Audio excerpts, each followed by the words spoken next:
Boa noite. Oi, Alessandro, boa noite. Como vai? Tudo bem? Os que estão chegando também, uma boa noite. Um domingo maravilhoso que fez hoje. Um entardecer maravilhoso também, né? Tivemos também o eclipse lunar. Não sei quem que ficou vendo, mas eu vi um pouco. Enfim, então, domingo hoje, pela manhã, nós realizaríamos na Casa Espírita a palestra espírita às 9 horas e concomitante seria realizada a campanha Altar de Souza. Como as atividades estão suspensas, estamos então agora no horário já pré-estabelecido, às 18 horas, com a palestra espírita, cujo tema hoje é O Meu Reino Não É Deste Mundo. Então, antes de iniciar a palestra com este tema, nós vamos fazer uma oração agradecendo a Deus. Pai nosso que estais no céu, santificado seja o vosso nome. Venha a nós o vosso reino, seja feita a vossa vontade, assim na terra como no céu. O pão nosso de cada dia nos dai hoje, perdoai nossas ofensas, assim como perdoamos a quem nos tem ofendido, e não nos deixando cair em tentações, mas livrando-nos de todo mal, graças a Deus. Que o reino de Deus faça morada em nossa vida. Que assim seja, graças a Deus. Então, o tema hoje é O Meu Reino Não É Deste Mundo. Para a gente entrar nesse assunto, a gente vai fazer uma retrospectiva. Ainda ao tempo anterior ao nascimento de Jesus neste mundo, vigia e ainda vige entre o povo judeu que chegaria a ocasião que o Messias nasceria no seio do povo judeu e tiraria aquele povo daquela condição em que se encontrava de submissão e levantaria o seu povo à primeira nação entre todas. Esse era o pensamento do povo judeu. Então, como havia a notícia que estava para nascer o Salvador, aquele tempo era rei dos judeus Herodes. Então Herodes, temeroso de ter o seu reino perdido para o Salvador, deu ordem para que fossem mortas todas as crianças recém-nascidas até 2 anos. E Maria, que havia se casado recentemente com José, e tendo recebido a notícia dessa ordem,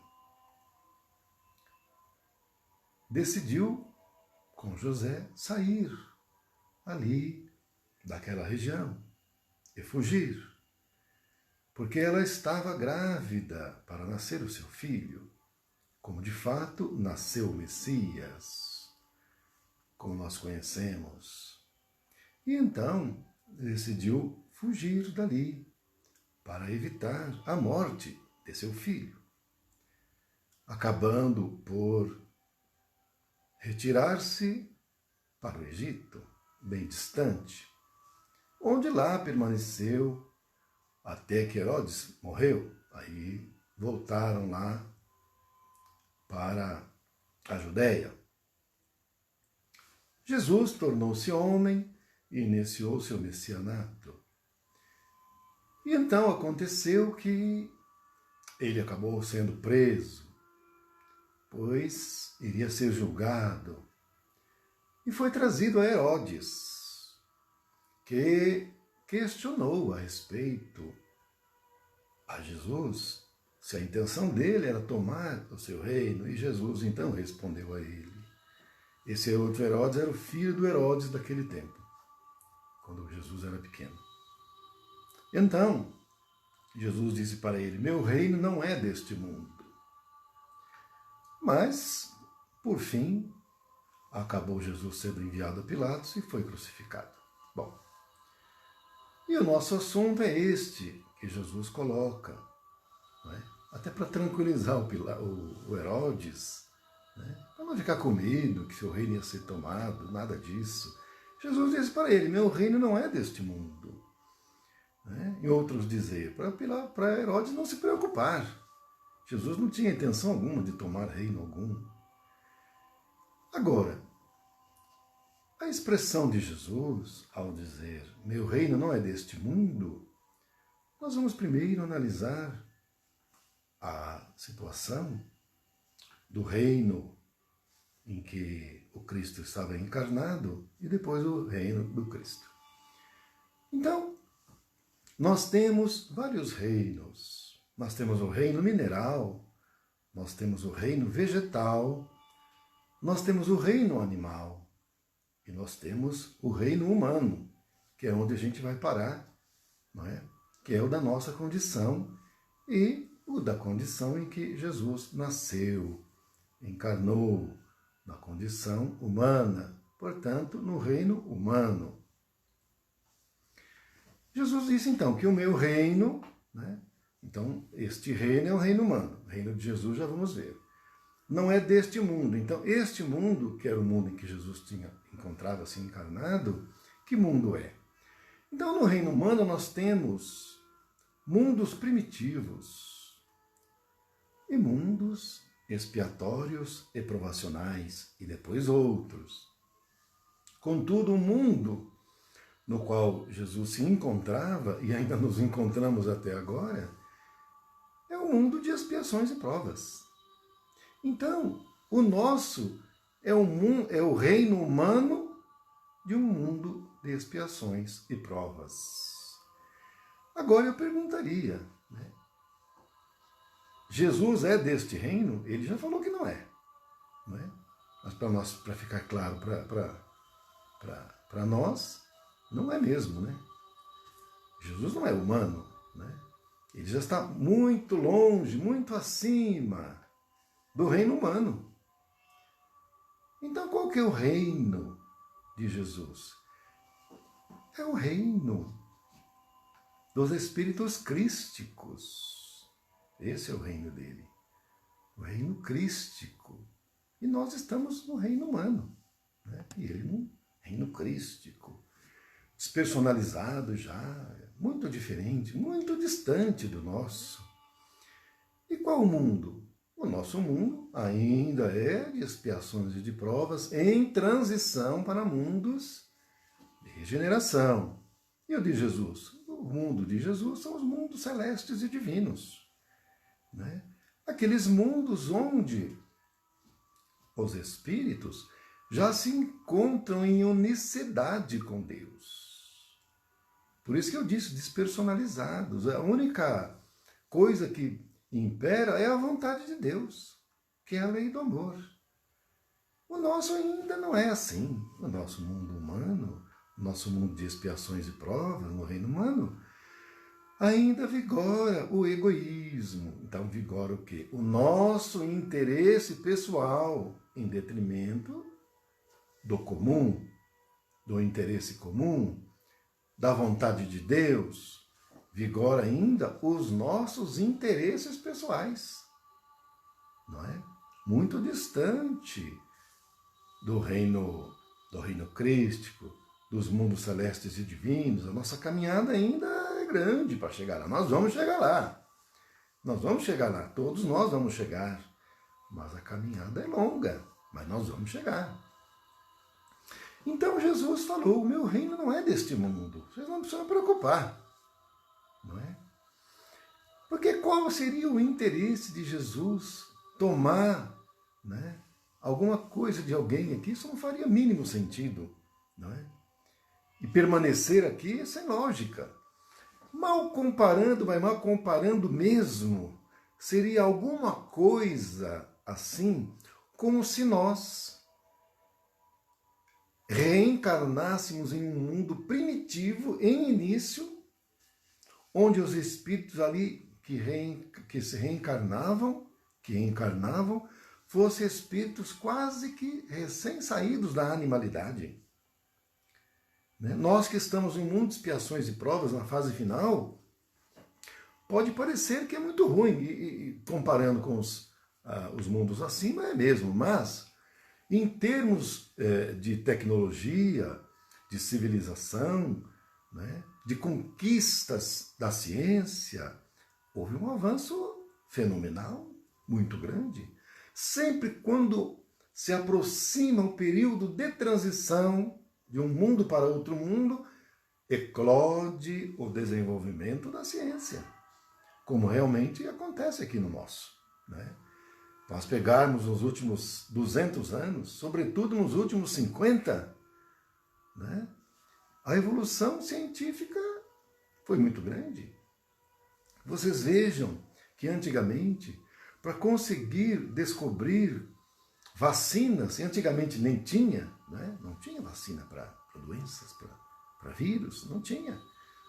Depois isso começou a acontecer. Demorava um tempão para conseguir, agora rapidamente se consegue. A do coronavírus já está aí quase pronta.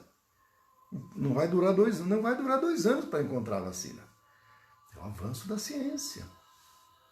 Mas nós imaginemos a gente lá no mundo primitivo, onde você não tinha a conquista de tecnologia nenhuma.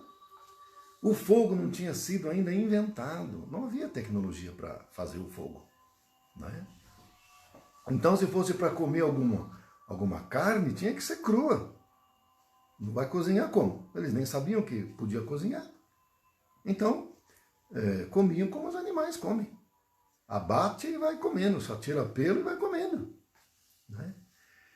Você acha que algum de nós ia querer viver num reino daquele? Num mundo daquele? Não, né?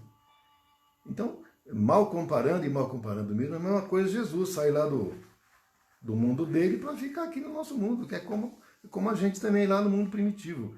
Mas para Jesus ainda é muito pior, mas só para a gente ter uma ideia, uma noção, né?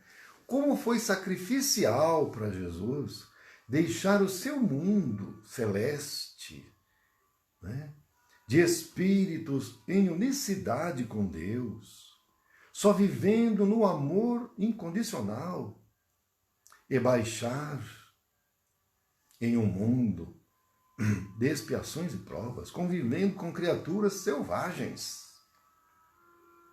né, violentas. No mundo celeste ou divino não existe violência, só existe o amor. Não existe egoísmo. E ele teve que conviver aqui conosco. Então vocês vejam o grau de renúncia do Cristo em vir aqui neste mundo de expiações e provas. E veio para nos exemplificar, veio para nos mostrar, nos trazer um modelo, um molde, dentro do qual deveríamos viver, nos comportar. Então Jesus para nós, ele veio para nos trazer uma forma. Então, suponhamos que daqui a algum tempo fosse preciso que os tijolos, não é, fossem todos com o mesmo formato. Mas naquele tempo o tijolo podia ser de qualquer formato, de um jeito, do outro, e vai pilhando em cima do outro e faz aquela coisa, aquela construção, mais ou menos. A partir do Cristo, passou a ter um molde. Então o barro do qual nós somos feitos é colocado neste molde e sai dentro daquela forma, naquela perfeição, para que possa servir de instrumento para a construção do reino de Deus. E todos dentro daquele molde. O molde é Jesus. O molde é a criatura ser compreensiva, a criatura ser amorosa, é a criatura amar o seu semelhante, amar a Deus sobre todas as coisas. É respeitar os valores e a opinião, os interesses e os desejos do outro. Ter a compreensão, ter indulgência, compreender que cada um de nós, não sendo perfeito, nós erramos, mas nós precisamos ter compreensão com o outro que erra. porque nós também precisamos de compreensão. Nós também precisamos ser tolerados, porque nós também erramos. E os outros a gente quer que tenha conosco a compreensão. As pessoas não me compreendem, então nós precisamos compreender o outro também. É este molde, né? Então Jesus para nós veio como um modelo, para que nós pudéssemos ter uma conduta exemplar, ao menos próxima da dele. Demonstração de renúncia, demonstração de responsabilidade, de assumir os compromissos e não abandoná-los. Né? Então, o Cristo disse, o meu reino não é deste mundo. Mas ele veio a este mundo, não para conquistar nada. Ao contrário, ele disse, eu venci o mundo.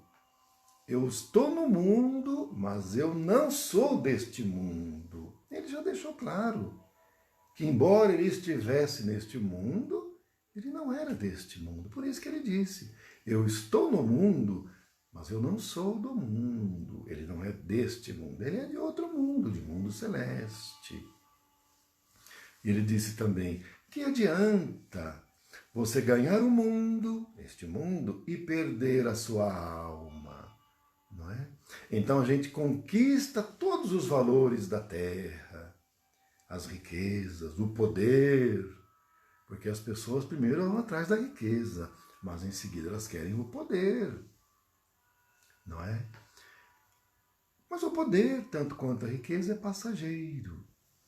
Quando Pilatos disse para Jesus que tinha o poder de vida e de morte sobre Jesus, porque ele falou, eu não encontro falta neste homem, mas aí ele disse para Jesus, eu tenho o poder de vida e de morte sobre você. E aí Jesus disse para ele, o poder não lhe pertence. Ele foi-lhe concedido, mas poderá ser-te retirado. Tanto foi que, 3 anos após a crucificação de Jesus, César, o imperador de Roma, mandou chamar Pilatos, porque já tinham descoberto a corrupção que ele fazia. Era muito grande. Era uma corrupção enorme. E Pilatos já sabia que César tinha descoberto. E ele embarcou no navio que iria levá-lo para Roma. Mas no caminho, ele pediu uma espada. O soldado deu, sabendo que o que ele ia fazer, e ele se suicidou com a espada. Então nós vemos que o poder aqui é ilusório. O Cristo falou, o poder não lhe pertence. Uma pessoa pode ter o maior poder, de presidente, de rei, de rainha, não é? O que for.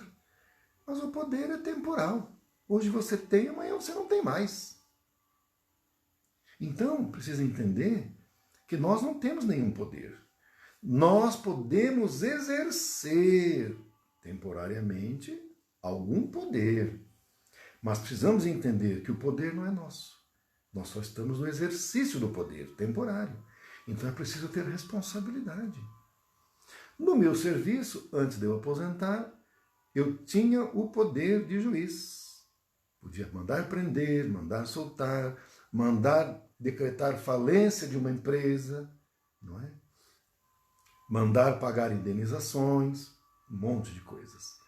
Mas eu sempre sabia que eu não tinha o poder de nada. Porque quando nós temos algum poder, o poder é nosso, em definitivo. Mas que eu só exercia o poder. O poder era um poder da justiça, e não meu. Tanto que agora eu aposentei, qual é o poder que eu tenho? Eu não tenho poder nenhum. Meu poder aqui é de lavar louça na cozinha. Esse é o poder, não é? De varrer o quintal. Então a gente não pode ter apego, viu gente? Não pode ter apego a nada. Porque tem muita gente que tem apego ao poder e se agarra a ele. Tem gente que tem apego à riqueza e se agarra a ela. Você vê gente que tem 80, 90 anos e ainda pensando na riqueza. E ainda com sonhos de ganhar mais riqueza. Mal sabendo que daqui a pouco desencarne a riqueza, ele não leva, porque não é dele. A riqueza não é nossa. O poder também não é nosso. O Cristo já nos disse isso. E o apego é um problema enorme para o espírito, enquanto está encarnado, mas sobretudo quando desencarna. Porque o mantém agarrado na materialidade e passa a ter dificuldade para ascender. Fica preso às coisas da matéria. Então é por isso que o reino do Cristo é o reino crístico, no mundo celeste, mundo divino, onde todas essas ilusões já foram dissipadas totalmente. Enquanto que nós vivemos ainda num mundo de expiações e provas no reino humano. Mas está prestes a mudar o nosso mundo. Nosso mundo está caminhando, faltando menos que um passo para nós ingressarmos em um outro mundo, no reino humano ainda, mas em um outro mundo. Não será mais aquele mundo, não será mais este mundo. Será um mundo de regeneração. Aí, embora ainda no reino humano, nós teremos encarnados espíritos na sua quase totalidade, vamos assim dizer, não vamos dizer na totalidade, mas na sua quase totalidade, tendentes ao bem. Haverá no início uma percentagem de espíritos ainda com alguma indefinição, na zona cinzenta, não é? Porque nós temos, vamos dizer assim, no grosso, no aproximado, 25% de espíritos que já estão despertos. Está a pandemia aí, não é? Para alguns, acham que é o apocalipse, o mundo está acabando, ah, meu Deus, como é que vai ser o amanhã? O que eu vou fazer? A pessoa fica apavorada, porque a vida dela é centrada na coisa material, na materialidade. Enquanto que para os despertos, não, eles sabem que são espíritos, vivendo uma experiência física, que não são seres carnais, e que aqui é uma experiência no mundo da matéria, para agregar essa experiência, conquistando lições valiosíssimas na inteligência, sobretudo no campo da moralidade. Mas nós temos então esses 25% já despertos. Mas nós temos mais ou menos uns outros 25% que eles, o negócio deles é outro. É arrumar encrenca. É o poder, é dinheiro. Se puder, para conseguir o que quer fazer o mal, faz o mal. E não importa, né? Então tem 25% que é da pá virada e tem consciência disso e acabou, né? Está consciente que é isso que é. Então a gente tem, vamos dizer assim, o joio e o trigo. Então você tem o trigo, 25%, e tem o joio, que é mais 25%. Então, o joio é o que é, né? Do lado, vamos dizer, negativo, vamos dizer assim, né? Mas você vai ter aí mais ou menos uns 50% que vai para um lado e vai para o outro lado. E esses são disputados por um lado e pelo outro lado, porque o bem sempre quer a união, crescimento. E como agora já está determinado, que o mundo de regeneração vai acontecer, então esses espíritos, vamos dizer, negativos, quantos mais eles puderem levar para a faixa do medo, não é? Para a faixa das sombras, eles vão levar. Porque quando a pessoa é boa, ela fica feliz que o seu vizinho, que o seu parente, que o seu amigo evolua, cresça, conquiste, avance. A felicidade do outro é felicidade também dele. Mas aquele que é negativo, quando o outro conquista alguma coisa, ele não gosta, né? Porque ele é orgulhoso, ele é vaidoso, é egoísta, então ele vai tentar derrubar a criatura. Mas a determinação é alguma coisa que não tem como retroceder, né? O mundo de regeneração está às portas, vai acontecer, é inevitável, não tem como evitar. E por que não tem como evitar? Não tem como evitar porque nós temos a lei dos ciclos. Nós temos um tempo para tudo. Para tudo tem um tempo.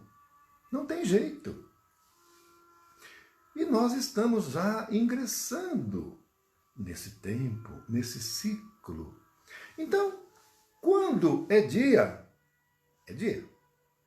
A gente tem como evitar que o sol nasça? Eu gosto de ficar no escuro de noite, eu gosto da madrugada. Ok, mas quando o sol vai nascer, a gente consegue evitar o sol de nascer? Não. Você pode gostar do escuro, mas quando o sol vai nascer, você não consegue impedir. Consegue? Não, não consegue. Por que não consegue? Porque tem um ciclo, porque tem um tempo. E isso é certo, não, é inevitável. E também nós temos os ciclos dentro da galáxia. Né? E o nosso sistema está entrando, o nosso sistema está numa parte, em um dos braços da galáxia, que a galáxia ela tem vários braços, a Via Láctea, a nossa galáxia, ela tem vários braços. E o braço no qual nós nos encontramos, junto com outros, chamado de braço de Órion. E esse braço de Órion, no qual encontra-se também o nosso sistema solar, nosso sistema de mundos, inclusive onde está o nosso planeta, está ingressando nessa região da galáxia cuja vibração é mais alta. É por isso que está entrando agora no mundo de regeneração, cuja vibração é mais alta. E o mundo de expiação e provas, a vibração é mais baixa. Então tem como evitar de entrar no ciclo de regeneração, cuja vibração é mais alta? Não tem. Não tem como evitar. Por quê? Porque vai entrar, porque é um ciclo. É o mesmo que a gente não consegue evitar o dia de nascer. O dia vai nascer, a gente gosta de ficar no escuro, mas não consegue evitar que o dia nasça, que a luz surja. É inevitável. Então, nosso mundo, com os demais mundos do nosso sistema solar e do braço de Órion, vão ingressar numa faixa de vibração mais alta, no nosso caso, o mundo de regeneração. É inevitável, não tem jeito. E a gente vai ter que se acomodar nisso. Nossa vibração tem que subir. A gente tem que acomodar, a gente tem que buscar nos encontrar nesse nível de vibração de mundo de regeneração. Não é? Isso quer dizer o quê? Que os nossos sentimentos têm que ser mais elevados. Porque os nossos sentimentos geram vibração. O sentimento cuja vibração é mais alta é o sentimento de amor. A gente consegue expressar o amor? A gente até consegue. Mas então qual a diferença nossa, por exemplo, para Jesus, para um espírito puro? É que eles expressam amor o tempo todo. Enquanto que nós conseguimos expressar o amor em alguns momentos, mas não o tempo todo. Tem hora que a gente está nervoso, tem hora que a gente está com raiva, tem hora que a gente está com preguiça, né? Tem hora que a gente dá um nó. Então a gente não expressa o amor o tempo todo. Os espíritos puros, os espíritos crísticos, expressam o amor o tempo todo. Então a vibração da tolerância, a vibração da paciência, a vibração da renúncia são vibrações mais elevadas, mais em consonância com o mundo de regeneração, onde nós procuramos fazer o bem, onde nós evitamos fazer o mal. Podemos até acabar fazendo isso, mas não aquele mal que nós fazemos com espontaneidade, o mal que a gente faz querendo fazer para prejudicar, para ferir, para matar, para causar guerra. Não, esse tipo de mal já não vai mais ser tolerado. Por quê? Porque o próprio Cristo falou que o mundo de regeneração seria daqueles que seriam mansos e pacíficos. É um espírito que tem violência no coração e que a expressa, não é? E que a pratica. É um mundo de expiações e provas, não um mundo de regeneração. Porque a vibração é incompatível. Não dá nem para ficar encarnado, como eu já tinha falado outras vezes, não dá nem para ficar encarnado. A vibração é muito alta. Então, se a gente for vibrar em um momento ou outro alguma raiva, alguma intolerância, em algum momento ou outro, é aceitável. Não é? Porque a gente ainda não é espírito elevado. A gente está caminhando para isso. Então, nós somos tendentes ao bem. Nós não somos bons. Nós não somos bons, não. Mas nós somos tendentes ao bem. Gente, é só isso que o Cristo pede. Não precisa nem ser bom, basta ser tendente ao bem. Tem aquela tendência. Você tem duas alternativas, fazer o mal ou fazer o bem. O que prefere? Fazer o mal? Então aí é outro lugar. É fazer o bem? Então você tem a tendência de fazer o bem. De vez em quando faz o mal? De vez em quando faz. Mas a tendência é fazer o bem. Então, o mundo que nós estamos ingressando é dos espíritos tendentes ao bem. Então ainda vai ter o mal, né? Mas vai prevalecer o bem. O bem vai prevalecer. Porque no mundo de expiações e provas, o que é que prevalece? O mal prevalece. É só pegar a história da humanidade inteira, nós vamos verificar. E nós vamos confirmar. O mal sempre prevalecendo. E sempre padecendo, sofrendo os espíritos que são chamados de mais fracos e mais frágeis, mas isso para os espíritos que exercem a violência. Porque a bondade para um espírito violento é sinônimo de fraqueza. Então o espírito que, em vez de revidar, de exercer a violência, a vingança, é chamado de fraco, de covarde. Aquele espírito que dá a face do perdão é chamado de fraco. Isso no mundo de expiações e provas. Mas no mundo de regeneração é diferente. Né?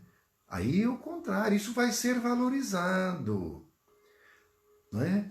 O altruísmo vai ser valorizado, o serviço voluntário vai ser valorizado.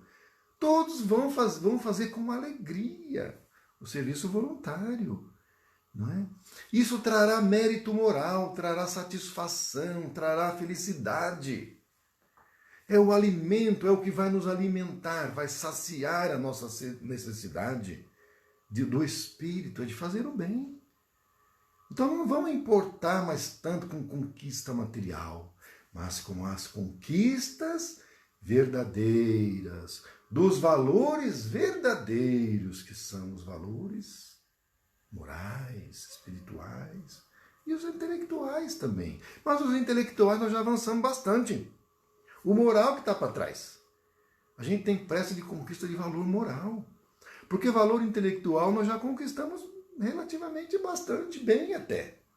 Mas e o moral? O moral está retardatário, mas isso é comum. Primeiro avança a inteligência para que nos capacitemos para perceber a necessidade da conquista da moralidade. Porque o exercício da inteligência sem amor leva à destruição. Porque nós não enxergamos no nosso irmão uma criatura que faz parte da nossa rede de amigos, de convivência. Né? Não compreende que nós todos somos filhos do mesmo Pai. E que se eu faço mal para o outro, estou fazendo mal para mim também, e para os outros também. Né? Então, até a gente entender isso, a inteligência avança, mas quando a gente passa num grau de inteligência, a gente passa a ter essa compreensão. E aí a espiritualidade começa a crescer, a avançar. Vocês vejam que quase que no mundo todo, mas sobretudo, vamos falar aqui do nosso país, a busca pela espiritualidade é enorme. Não é? É por causa disso. E porque também o Brasil é a pátria do Evangelho, o coração do mundo. Não é? Até agora, no mundo de expiações e provas, a pátria do Evangelho, o coração do mundo, recebia e recebe os espíritos falidos, sobretudo da Europa, aqui, por ordem do próprio Cristo, a Ismael, determinou que fosse nas zonas umbralinas, lá naquelas regiões mais profundas, e trouxesse para reencarnar nas terras brasileiras, que é a pátria do Evangelho, para redimir esses espíritos, porque nos outros locais eles faliram, não conseguiram. Na Europa, que sempre foi o berço da civilização, não é? Então é aqui onde reencarnaram. E é por isso que a gente vê que os brasileiros, na sua grande maioria, não valorizam o Brasil. Consideram que tudo que é de fora é o que vale, porque eles são de lá, não é? São de lá. Quase todos nós que estamos encarnados, nós somos espíritos que falimos muito nas regiões da Europa e nos encarnamos aqui para a nossa redenção. Contudo, para breve não reencarnarão mais espíritos com débitos. E aí somente os espíritos da nova era vão reencarnar. E aí esses espíritos é que vão transformar o Brasil, o coração do mundo, a pátria do Evangelho. Esperemos nós que possamos estar entre esses espíritos, que possamos reencarnar aqui. E esses espíritos da nova era, esses espíritos mais avançados do que nós, que eles possam ser os nossos pais para melhor nos educar, os nossos avós, com os novos valores. Então, meus irmãos, meus amigos, eram essas as considerações que eu teria para trazer para a nossa reflexão sobre esse tema, o meu reino não é deste mundo. Eu daqui a pouco farei o Evangelho no Lar, que faço todos os domingos às 9 horas, não é? Nós vamos fazer uma oração agora para finalizar, e amanhã nós estaremos aqui novamente para mais uma palestra. Vamos fechar os olhos, elevando o pensamento a Deus, agradecendo ao Pai. Ave Maria, cheia de graça, o Senhor é convosco, bendita sois vós entre as mulheres, bendito é o fruto do vosso ventre, Jesus. Santa Maria, Mãe de Jesus, rogai por nós, os seus filhos, agora e na hora de nosso desencarne, que assim seja. Muita paz e muita luz, um bom final de domingo e até amanhã, se Deus quiser.